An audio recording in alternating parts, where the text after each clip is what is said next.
Et oui, encore une fois, vous êtes sur les ondes de Top Pot, votre podcast en français sur la science, l'industrie et la consommation du cannabis. Mon nom est Luc Prévost. J'ai le plaisir de vous recevoir dans un cannabistro virtuel, le Top Pot. Bienvenue chez vous. Top Pot ne donne aucun conseil. Consultez votre médecin, votre pharmacien, votre avocat, votre journaliste préféré, le législateur ou la personne de science de votre choix. Aucun des auteurs, contributeurs, commanditaires, administrateurs, toute autre personne liée à Top Pot ne peut être tenu responsable de quelque manière que ce soit de votre utilisation de l'information contenue dans le podcast. Vous allez bien? Le chanvre est bon par chez vous? Avant de se lancer dans l'épisode de cette semaine, je tiens d'abord à remercier tous les membres de la communauté qui m'ont écrit à propos de l'épisode 89 dédié aux mangeables. Oui, les produits comestibles dans le lingo de la SQDC. Un sujet qui suscite beaucoup de réactions car il représente parfaitement ce qui se passe dans la tête du législateur. Cette semaine, on aborde un sujet rarement évoqué dans la foulée du mot cannabis. On va parler de l'effet du cannabis sur la santé bucco-dentaire. 2 événements distincts sont apparus sur mon radar et je me suis dit « Oh oh !» D'abord, 2 chroniques du journal La Presse intitulées « Des factures qui font mal ». Les 2 textes décrivaient les pratiques utilisées par certains dentistes, et là je cite le texte, afin d'éviter à leurs patients la quote-part de la facture dont ils devraient en principe s'acquitter. Fin de la citation. C'est le même problème que pour les paradis fiscaux. On accuse le pays voisin qui offre des taux de taxation insignifiants pour justifier des pratiques similaires. Ici, les dentistes blâment leur clientèle de menacer de changer de professionnel si eux, les dentistes, n'offrent pas d'accommodement déraisonnable.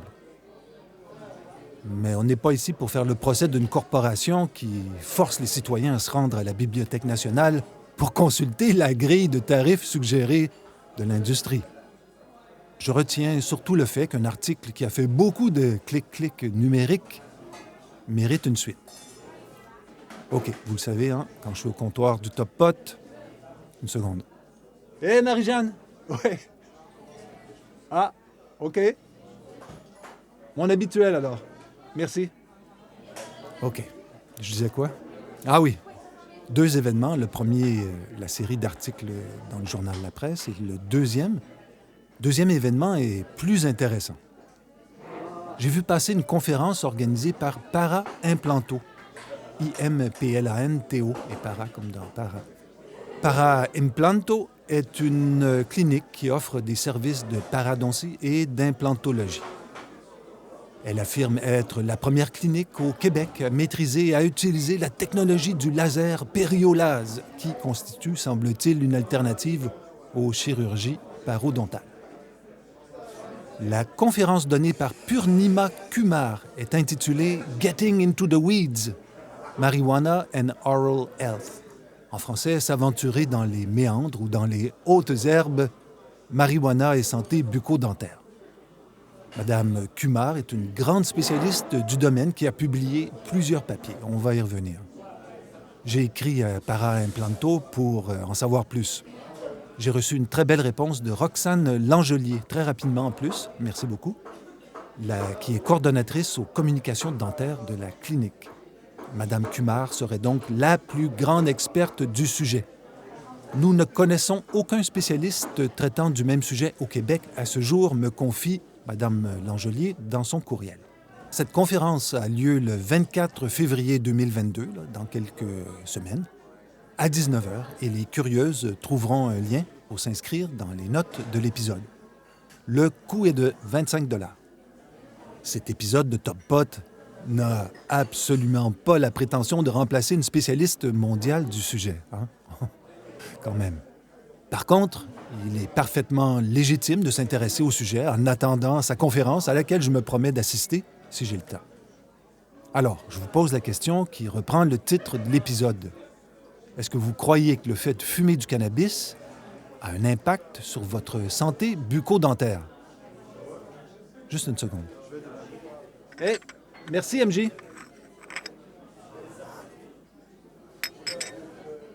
Un petit peu d'eau. Oh, c'est bon.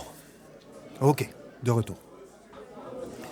Donc, je vous demandais si vous croyez que votre joint, votre pipe ou votre bong peut avoir un impact sur la santé de votre bouche. Comment faire pour savoir quand la grande spécialiste mondiale ne sera là que dans un mois? Moi, je cherche, hein? Vous me connaissez. Et j'avais déjà un petit dossier sur le sujet. Alors, je commence en vous proposant d'explorer la position de l'Association dentaire canadienne, l'ADC, qui se dit porte-parole de la profession entière au Canada. Et ça tombe bien car elle a déjà réfléchi au problème. L'ADC prend même la peine d'introduire une mise en garde. Cette déclaration est un travail en cours qui continuera à être examiné et révisé au fur et à mesure que la compréhension et les informations sur la consommation de cannabis et les produits de vapotage à base de nicotine continueront à émerger. Fin de la citation. Il est impossible d'être contre ce type de vertu. Fumer, quelle que soit la substance, est un acte qui comporte des risques documentés depuis longtemps. C'est comme la consommation d'alcool. On sait qu'elle est désastreuse, mais il est plus efficace d'accompagner les gens que de les réprimer. Alors, l'ADC propose un dialogue entre clients et professionnels. Au final, les professionnels, et là je cite texto, les professionnels recommandent des mesures visant à promouvoir l'abandon et à réduire les dommages causés par l'utilisation de ces substances. Le mix tabac, cannabis et vapotage pourrait créer une augmentation des risques. Ça va de soi. Hein? C'est pas compliqué. N'importe quelle pratique où il y a de la fumée, il y a des risques. L'article sur le site de l'Association canadienne aborde d'abord le tabagisme. On ne va pas refaire ce débat ensemble. Hein? Par contre, et là je cite de nouveau texto, le tabagisme entraîne des taux plus élevés de caries dentaires, de lésions de la muqueuse buccale, de maladies parodontales, c'est-à-dire le déchaussement des gencives, les lésions osseuses, la perte de dents, la perte de la mâchoire et d'autres problèmes de santé buccale. Ça a le mérite d'être clair. Fumer du tabac avec une pipe à eau n'y change rien. En fait, un tel système permet d'aspirer davantage de fumée, simplement en réduisant le stress pour la gorge et les poumons, sans rien changer aux autres paramètres. Et le texte sur le site de l'ADC décrit ensuite les effets de la nicotine qui affectent le système nerveux central, ce qui est précisément la définition d'une drogue. La consommation de nicotine nuirait au développement du cerveau chez les jeunes fumeurs. Tiens, on connaît ça dans le cannabis.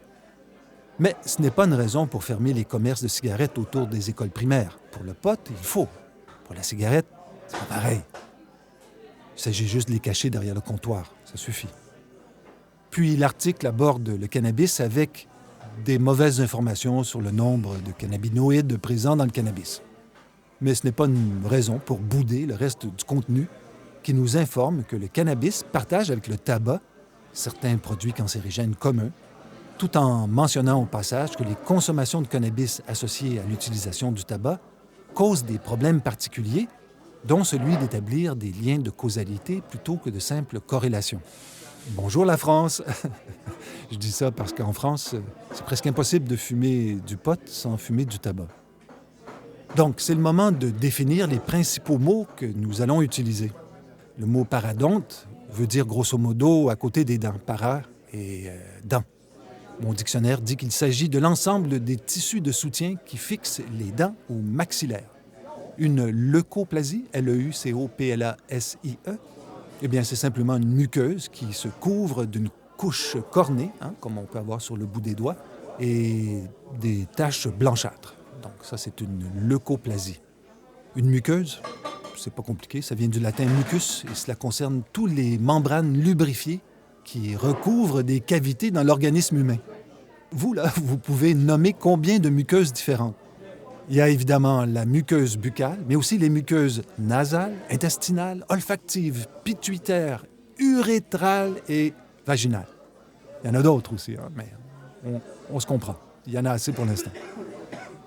Donc, maintenant que l'on partage un vocabulaire commun, je peux vous préciser que carburer au cannabis peut provoquer des complications parodontales ainsi que des leucoplasies, sans oublier les cancers buccaux. Ouf! J'aime bien que l'article de l'ADC précise que même si la fumée de cannabis ne contient pas de sucre, sa consommation crée un besoin de collation cariogène ce qui expliquerait pourquoi les gens qui ne consomment pas de cannabis auraient moins de caries. Finalement, l'article introduit le vapotage en précisant d'entrée que ses effets à long terme sur la santé sont inconnus. Décrit comme une porte d'entrée pour le tabagisme, le vapotage semble être aussi dangereux que le tabac quand tout va bien et quand tout va mal. Le vapotage peut créer la mort assez rapidement. L'actualité est là pour nous le rappeler assez fréquemment. Alors, est-ce déjà la fin de l'épisode? Ben non, on vient juste d'ouvrir la porte. Il faut comprendre aussi que cette industrie vend depuis de nombreuses années des blanchiments, des traitements de blanchiment qui ne sont pas recommandés et car, là, je cite l'ADC, les effets à long terme ne sont pas parfaitement établis. Ou c'est comme ma pharmacienne qui vend une hormone qui s'appelle mélatonine, qui n'est pas recommandée par Santé Canada pour les enfants. Alors, donc d'un côté de la bouche, on dit « faites attention au cannabis », et de l'autre côté de la même bouche, on vend agressivement du blanchiment sans trop comprendre les conséquences. Faut-il bémoliser, mettre un bémol? Je ne sais pas si j'ai inventé ce mot, mais je vous le propose. Donc, faut-il bémoliser tout ce que dit le site de l'Association dentaire canadienne? Je ne crois pas. Alors, je me suis dit, « Ah ouais, Luc, regarde de l'autre côté de la clôture. Va voir ce que disent les sources d'informations pro-cannabis. » Et vous savez ce que j'ai trouvé? Moi, je pensais tomber sur des textes qui minimiseraient la portée des dangers décrits par l'ADC. Eh bien non. Je suis tombé sur une autre vision de l'utilisation du cannabis dans le contexte de la santé de la bouche. Ça a pris quelques secondes pour trouver une organisation qui s'appelle The Cannabis Community. Sur leur site, j'ai trouvé un texte intitulé « Cannabis Cavities and CBD – Investigating the Role of Medical Cannabis in Dentistry » ou en français « Cannabis, caries et CBD enquête sur le rôle du cannabis médical en dentisterie ». L'article publié en juillet 2019 affirme que la médecine a amplement négligé ce que le cannabis peut apporter au problème incroyable de l'hygiène dentaire. Renversant complètement la nature du questionnement, l'article ose poser la question des soins au CBD pour la prévention de la carie et même pour la prévention des cancers de la bouche. Ce n'est pas un papier scientifique, mais une bonne dizaine d'études sont citées. La santé dentaire, ce n'est pas que des dents blanches et propres. Il faut inclure les gencives et la muqueuse, que j'ai déjà évoquées, mais pas que. Il y a aussi la langue, les lèvres, la gorge, les glandes salivaires, quelques muscles et finalement les os de la mâchoire. La relation entre la santé buccale et le reste du corps est connue depuis assez longtemps. Les infections buccales peuvent avoir des conséquences précises sur un large groupe de maladies qui incluent le diabète, des problèmes cardiovasculaires et plein d'autres trucs pas très drôles. En fait, dans la vraie vie, une simple carie peut faire perdre une médaille olympique. Oui, une carie peut provoquer un écart de couloir chez les sprinteurs de 100 mètres. Je vous assure, c'est documenté. C'est grosso modo un phénomène similaire à celui qui fait marcher en rond quelqu'un de perdu dans la forêt. Vous avez déjà vu ça dans un film ou vous l'avez déjà vécu personnellement. C'est relié à une certaine asymétrie du corps. J'ai aussi souvenir, dans un autre registre, de au moins 2 champions cyclistes qui ont guéri leurs problèmes de genoux en allant chez le dentiste. J'ai glissé 2 articles légers sur le sujet dans les notes de l'épisode. En gros, une inflammation dans la bouche peut causer un problème d'inflammation ailleurs. Il n'y a pas besoin d'être un athlète. Ou cette inflammation peut causer tout simplement de l'arthrite. Les cyclistes sur route passent d'ailleurs leur journée à manger des gels et à boire du sucre. Ils sont donc très à risque, sachant qu'en plus, leurs courses, que ce soit le Tour de France ou le Tour des Flandres, eh bien, ces courses empruntent des routes de ferme recouvertes de déjections animales. Ça prend un système immunitaire incroyable juste pour résister à ça. Alors maintenant, on se recentre sur la bouche. Les problèmes les plus courants sont les caries, l'inflammation des gencives et du parodonte. Bonjour la croissance bactérienne, le pH déséquilibré et l'émail déminéralisé. Or, ça tombe bien, le CBD a des propriétés qui combattent efficacement les inflammations, les microbes et la douleur. Le CBD, c'est bien. Super. Et le THC, lui? Et mon THC, moi? mon THC. Il y aurait aussi des avantages à l'utiliser en dentisterie, car il est déjà catalogué comme un analgésique efficace. Et dans le contexte actuel de la crise des opiacés, toutes les alternatives moins dangereuses sont évidemment bienvenues. Les Québécois qui ont maintenant l'habitude de voir leur gouvernement provincial subventionner des recherches qui ne cherchent que les dangers du cannabis ne seront pas surpris par les conclusions de l'article qui confirment que, et là je cite plus ou moins texto, que donc la majorité des recherches sur l'usage du cannabis et la santé bucco-dentaire tournent autour des effets indésirables ou négatifs potentiels sur la santé bucco-dentaire au lieu d'utiliser le cannabis ou le chanvre comme médicament pour le traitement. Ces préoccupations sont principalement liées à la toxicité du tabagisme et de l'inhalation de la fumée sur la santé bucco-dentaire. Fin de la citation. OK. On vient de faire le grand écart. D'un côté, les dangers et les précautions proposées par l'ADC, l'Association dentaire canadienne, et de l'autre, les possibilités du cannabis dans le contexte de la santé de la bouche, vues par des activistes avisés qui proposent aussi une réflexion étayée de recherche. D'un côté, l'image d'un fumeur qui s'enfile sa demi-douzaine de joints quotidiens. J'en entends dans le fond du café qui disent « Seulement? Eh oui! » Et de l'autre, des soins à base de cannabis appliqués avec précision et amour. Sommes-nous en train de comparer des bananes avec du brocoli? Il y a un peu de cela, je crois. Regardons comment un média comme Forbes aborde le sujet. L'auteur de l'article est André Bourque. Il commence par décrire la prévalence, la présence des maladies bucco-dentaires. Ainsi, les problèmes parodontaux seraient en 11e position parmi les maladies les plus répandues au monde. Après avoir vanté les propriétés anti-inflammatoires du CBD, l'article passe en revue les bains de douche et dentifrice faits à la maison par des gens qui ont décidé de s'occuper activement de leur santé buccale. Puis Bourque décrit la naissance d'un écosystème qui va produire la prochaine génération des produits pour les soins de la bouche. Dans l'épisode 52 de Top Pot, intitulé « La Chine soigne son économie au CBD », je décrivais comment les entreprises chinoises s'étaient lancées dans les masques de beauté avec des formulations sur mesure. Eh bien, Bourque croit que les consommateurs veulent des solutions à des problèmes précis et que tout passe effectivement par des formulations sur mesure. Avec l'impression 3D en plus, on est déjà là.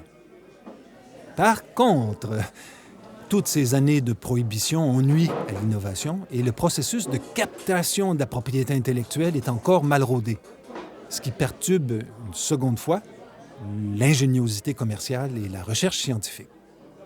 L'article de Forbes conclut avec la possible utilisation de CBD la veille et le jour d'un rendez-vous avec son dentiste. Pourquoi être tendu quand on peut relaxer la bouche ouverte devant des inconnus tout en bavant sans se retenir, hein? Pourquoi? On a donc pour l'instant 3 perspectives distinctes que je vais caricaturer pour mieux les illustrer. 1. Le pot est dangereux pour votre bouche. 2. Le pot est merveilleux pour votre bouche. 3. Le pot est une proposition commerciale intéressante pour les industriels. OK, maintenant, si je veux trouver des recherches qui prouvent que le pot, c'est dangereux pour la bouche, c'est facile. Et hop, la consommation de cannabis est-elle associée à la parodontite? Une revue systémique et une méta-analyse. On trouve ça en moins de 3 secondes. Et la conclusion est simple, hein? Les résultats de l'examen systématique et des méta-analyses démontrent que la consommation de cannabis est associée à une prévalence plus élevée de parodontite. Par contre, il n'y a pas que le cannabis qui favorise les parodontites. Le diabète aussi, par exemple. Une condition parmi d'autres. J'ai trouvé d'autres recherches qui avancent que l'on ne connaît pas encore les mécanismes des actions du cannabis sur les gencives. C'est embêtant quand même. Beaucoup de ces recherches posent des jugements négatifs sur la consommation et les consommateurs. Il s'agit évidemment de remarques inutiles prononcées par des gens qui évoluent clairement à l'extérieur de leur champ de compétences. On est en plein Dunning-Kruger. C'est un biais cognitif connu. Dunning-Kruger, c'est quoi? C'est cette personne que vous aimez haïr à la voix, qui ne sait pas chanter, mais qui ne doute pas une seconde de son absence de talent. Elle peut être neurochirurgienne, Mais quand vient le temps de chanter, elle ne sait pas qu'elle est mauvaise. C'est ça, le Dunning-Kruger. Alors, nous parlions donc de ces recherches qui posent des jugements négatifs sur la consommation et les consommateurs. Je pense entre autres à un document produit par l'Association des hygiénistes dentaires de l'Ontario en 2016. Je n'ai pas vérifié, mais je suis sûr que leur matériel de propagande a été mis à jour depuis la légalisation canadienne. C'était presque drôle de voir les commentaires portés par ces gens. Certaines études plus récentes reposent les mêmes questions, mais en démontrant une ouverture d'esprit rafraîchissante. Je partage les conclusions d'une étude sur les mécanismes potentiels sous-tendant la destruction du tissu parodontal associé à la marijuana. Et là, j'y vais le plus texto possible. L'augmentation présumée de la susceptibilité à la parodontite chez les consommateurs de marijuana présente de multiples facettes. Et il est clair que nous ne faisons que commencer à comprendre les interactions toxicologiques, cellulaires et microbiennes complexes en jeu. Avec l'augmentation de la consommation de marijuana dans tous les groupes démographiques de la société, les complications parodontales de la consommation peuvent représenter un problème de santé bucco-dentaire important et croissant. En préparation, une réponse de recherche renforcée semble appropriée. Fin de la citation. J'ai aussi trouvé un document conçu pour les hygiénistes intitulé « Faculté affaiblie à la chaise ». Un document qui les aide à calibrer leur intervention quand les patients arrivent stone pour le rendez-vous. C'est pas nécessairement rigolo, car ici, c'est la notion de consentement aux soins qui est singularisée. Mais c'est aussi une saga pour une autre fois. Il semble donc exister peu de preuves formelles actuelles de l'utilisation du cannabis pour les soins de la bouche. Par contre, il existe des preuves béton sur les propriétés analgésiques, antioxydantes, anti-inflammatoires, antimicrobiennes, antiprurigineuses et anticancéreuses. Juste des qualités pertinentes pour leur application en dentisterie. Antiprurigineuse, cela veut juste dire qu'il agit contre le prurit, les démangeaisons, quoi. J'ai trouvé une autre recherche avec un Québécois dans l'équipe. Oui, un monsieur Marc Martel qui enseigne à McGill. Et il a participé à une recherche intitulée « Conséquences de la consommation de cannabis sur la santé bucco-dentaire ». Un examen rapide des données probantes. Le papier, sans surprise, conclut à la dangerosité du cannabis. La voici texto. « Fumer du cannabis est nocif pour le parodonte. Des recherches supplémentaires sont nécessaires pour comprendre pleinement comment fumer du cannabis affecte les maladies bucco-dentaires et comment les professionnels dentaires devraient intégrer ces connaissances dans les soins cliniques et la santé publique. » Super. On a peu parlé du vapotage jusqu'à maintenant. Mais c'est l'occasion de revenir sur la contribution scientifique de Purnima Kumar, cette chercheuse qui va donner une conférence dans quelques jours. Madame Kumar se passionne pour, et là, j'ai pris ce paragraphe sur le site de l'Université de Ohio. Madame Kumar se passionne donc pour les profils bactériens oraux associés à la santé et à la maladie parodontale. Elle publie depuis 2003. Ça fait longtemps quand même. Et toujours autour du même sujet. Mais 148 travaux publiés, c'est plus que bien, il me semble. Hein? C'est très bien, au minimum. Par contre, dans ces 148 publications, je n'ai trouvé aucune mention du cannabis. Mais cela ne lui enlève rien à ses compétences de fond, à Mme Kumar. Elle s'est d'ailleurs intéressée au vapotage. Et on peut penser que le saut du vapotage vers le cannabis dans un contexte de santé buccale était une étape naturelle. Voici les conclusions d'une étude à laquelle Mme Kumar a participé. Effet néfaste des cigarettes électroniques sur le microbiome oral des personnes n'ayant jamais été malades. C'est le titre. C'est la première étude humaine sur les effets de l'exposition aux cigarettes électroniques dans la cavité buccale. L'équipe a découvert une surreprésentation des agents pathogènes, des signatures de virulence plus élevées et un signal d'inflammation vif chez les utilisateurs de cigarettes électroniques cliniquement sains, mais donc des symptômes qui étaient similaires aux patients atteints de parodontite sévère. La découverte de Mme Kumar, c'est le véhicule utilisé dans les cartouches de vapotage pour transporter les molécules de cannabis, le propylène glycol, qui est mis en cause dans plusieurs recherches, dont celle de Kumar. Par contre, j'ai trouvé aussi en quelques secondes des sites qui expliquent pourquoi ce produit est sain et comment l'utiliser. Voici le genre de pub qu'on retrouve facilement. Non seulement le propylène glycol n'est pas nocif, mais il est en plus ce qui permet de vapoter dans les meilleures conditions. Lorsqu'il est présent dans les médicaments, il est utilisé dans les bronchodilatateurs. Ces médicaments peuvent s'inhaler et servent par exemple à soulager la gêne respiratoire. Retrouver le même principe actif de ces liquides de vapotage va alors à l'encontre des idées reçues. Fin de la citation. Les plus récentes recherches démontrent que ce véhicule, qui est riche en carbone, devient un catalyseur, comme un accélérateur important de transformation dans les 24 heures suivant l'exposition. C'est tout le discours sur les avantages du vapotage qui est contesté, dont celui de la réduction des risques. Voici la conclusion de l'étude. En tant qu'holobionte, on va revenir sur ce mot-là. En tant qu'holobionte, donc, il incombe aux humains de protéger, de maintenir les écosystèmes microbiens qui coexistent. Nos données démontrent que les cigarettes électroniques exercent un effet puissant et néfaste sur l'écosystème sous-gingival, altérant l'immunotolérance de l'hôte. Il est à noter qu'aucun des 123 individus de notre étude ne souffrait de maladies parodontales, et pourtant les signatures fonctionnelles présentaient une ressemblance remarquable avec celles d'individus atteints de parodontite, ce qui atteste du risque de nuisance des cigarettes électroniques dans l'écosystème buccal. Fin de la citation. OK. J'avoue que j'ai dû chercher le mot holobionte. Du grec holo, qui veut dire tout, et bios, qui veut dire vie.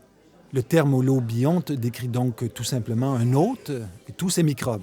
Donc, moi, par exemple, et mes microbes, et vous et les vôtres. Espèce d'holobionte! Juste un instant, je vais dire ça aux gens dans le fond du café. Hé!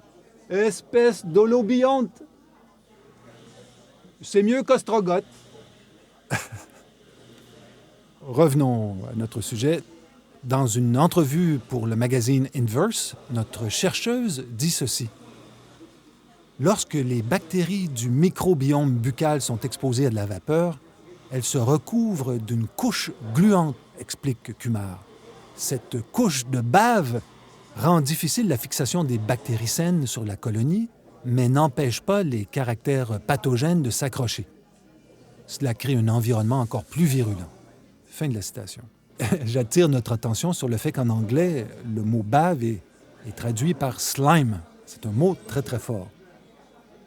Est-ce que vous vous souvenez de Pink Slime avec le cuisinier anglais Oliver? Il est quelle heure, là? Oh, ben c'est l'heure, hein? Juste une seconde. Et MJ, merci beaucoup. T'es sous. OK, de retour pour la conclusion.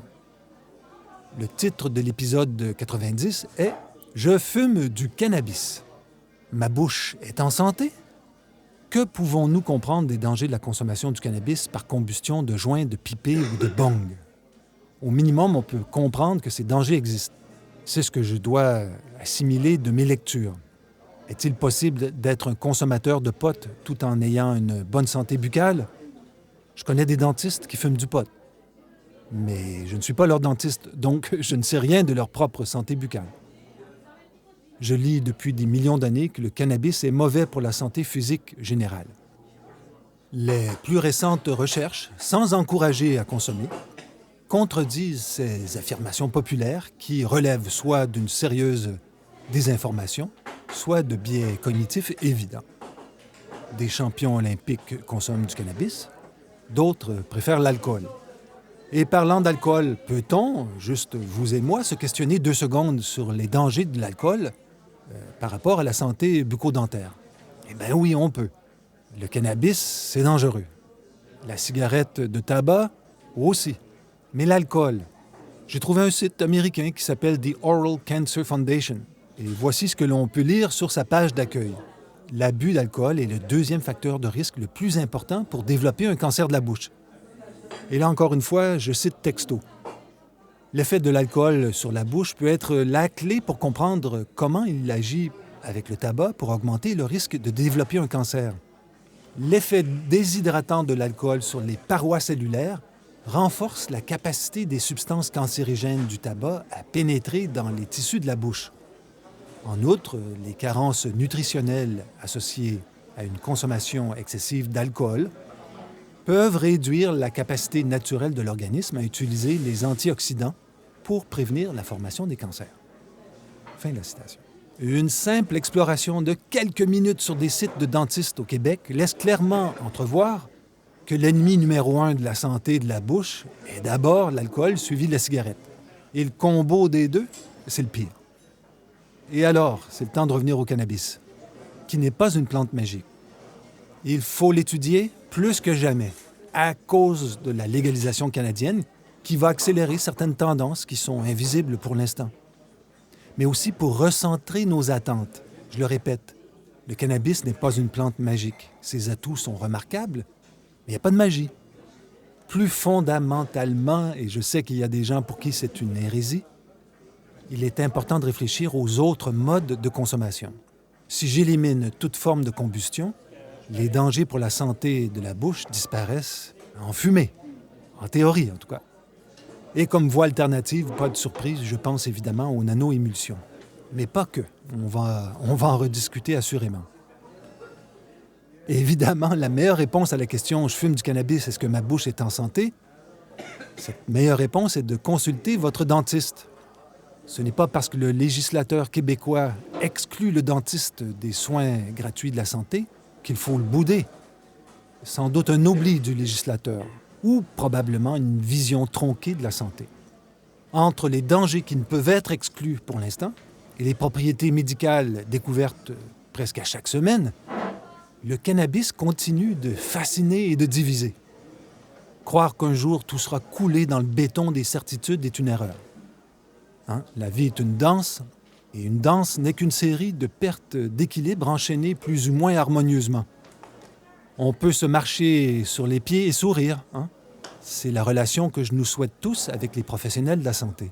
Une danse qui, finalement, peut enrichir tout le monde. Et voilà, c'était le 90e épisode de Top Pot. Déjà, faut peut-être que je pense à fêter le 100e. Si vous avez des idées, des questions, des commentaires, des critiques, n'hésitez pas à m'écrire lucprévost@hotmail.com. Je vous remercie pour votre écoute, vos partages et vos suggestions. Allez, bonne semaine, beaucoup de bien-être et bon chanvre.